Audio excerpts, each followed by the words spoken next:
नमस्कार. प्रकाश 2-4 दिवसापासून कामानिमित्त सासवडला होता. मग मी घरी एकटीच होते म्हणून मी पण मम्मीकडे आले होते आणि आज तो घरी आला होता इकडेच चाकणला.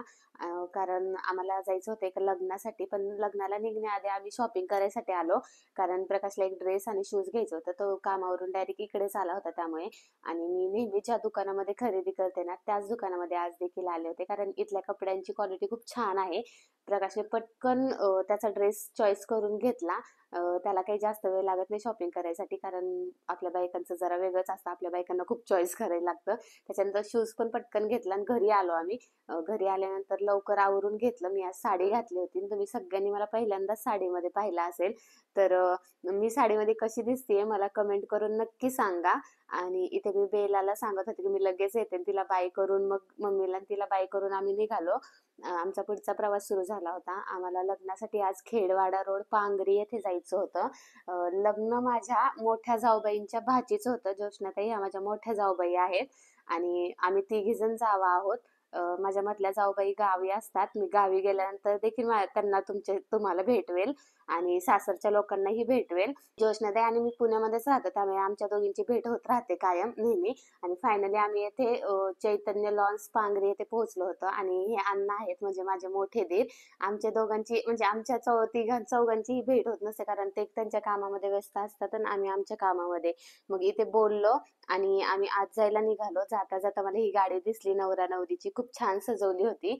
आणि ज्योत्स्नाताईच्या आई मला माझी खूप वेळची वाट बघत होत्या. मग आत गेल्या गेल्या मी आधी त्यांना भेटले आणि त्यांच्याशी गप्पा वगैरे मारल्या आणि इथे बसले. आणि अण्णा सगळ्यांची ओळख करून देत होते प्रकाश सोबत. एवढी काय ओळख नाहीये माझी त्यांच्यासोबत, कारण खूप 4 वर्षानंतर भेटते. त्यांच्या लग्नामध्ये मी भेटले होते सगळ्यांना आणि इथे सगळे नवीनच होते त्यामुळे. आणि इथे लेडीज जेंट्स वेगवेगळे बसले होते, पण मी प्रकाश आणि अण्णासोबतच बसले होते कारण मी कोणाला ओळखत नव्हते. आणि फायनली इथे नवरा नवरीची एंट्री झाली होती. खूप सुंदर दिसत होते दोघंजण. खूप गोड होते आणि मस्त वाजत गाजत त्यांची एंट्री झाली आणि मंडपामध्ये जाऊन बसले ते. खूप छान असं डेकोरेशन केलं होतं स्टेज वरती वगैरे. आणि फायनली तिथं नवरा नवरी जाऊन बसल्यानंतर लग्न लागणार होते. इथे तुम्ही बघू शकता.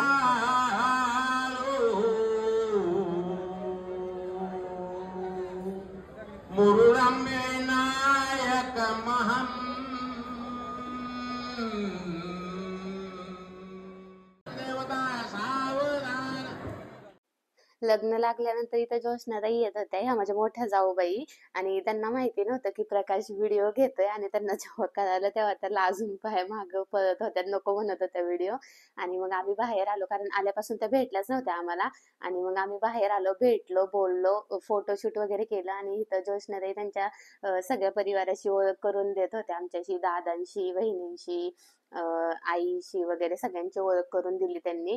आणि मग आम्ही नवरा नवरीच्या सोबत फोटो घेण्यासाठी इथे आलो. फोटो वगैरे क्लिक केले. निघायच्या टायमिंगला मग मी ज्योत्स्नाताईच्या आईंना आणि वहिनींना भेटायला आले होते. मग त्यांनी मला औक्षण वगैरे केलं, मला हळदी कुंकू वगैरे लावलं.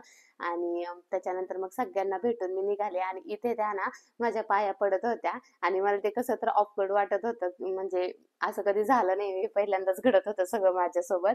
आणि मी नको म्हणत होते, पण त्या म्हटल्या की नंदनचा मान मोठा असतो, पाया पडाव्या लागतात. मग आईंच्या पाया पडून आम्ही घरी जाण्यासाठी निघालो. आणि जाता जाता थंडी एवढी होती, म्हटलं एक चहा घ्यावा. पण मी भामची भेळ, मटकी भेळ खूप फेमस आहे असं ऐकलं होतं. मग मी प्रकाश म्हटला की आपण एक भेळ घेऊया आणि चहा घेऊया दोघांसाठी. मग आम्ही दोघांमध्ये एक भेळ घेतली होती आणि त्याच्यानंतर इथे वडापाव देखील होता. मग मी प्रकाशला म्हणले की मला एक वडापाव खायचंय, कारण माझं असं आहे ना की मी कुठेही गेले ना, माझा वडापाव खूप जीवाभावाचा विषय आहे, तुम्हाला तर माहितीच आहे. आणि कुठेही गेले तरी तिथला फेमस वडापाव टेस्ट केल्याशिवाय मी काही परत येतच नाही. आणि त्याच्यानंतर घरी आलो. घरी आल्यानंतर मग कपडे वगैरे चेंज केले आणि परत घरी जायला निघालो होतो, कारण प्रकाशला सकाळी कामावर जायचं होतं परत. आणि इथे मम्मीला बाय करून निघालो. मम्मीची एवढी अटॅचमेंट झाली होती बेलासोबत, तिला घेऊन जाताना ती अक्षरशः रडायलाच लागली. आणि बेला पण काही तिला सोडतच नव्हती. तुम्ही बघू शकता किती घट्ट आवळून धरलं होतं तिचे केस वगैरे तिने. आणि जसं तिला बास्केटमध्ये ठेवलं तशी ती पळूनच गेली. घराकडेच डायरेक्ट घरामध्ये घुसली होती. आणि त्याच्यानंतर तिला घेऊन आलो आणि मम्मीला बाय करून आम्ही निघालो. असा होता आजचा माझा दिवस. भेटूया पुढच्या ब्लॉगमध्ये. Bye bye.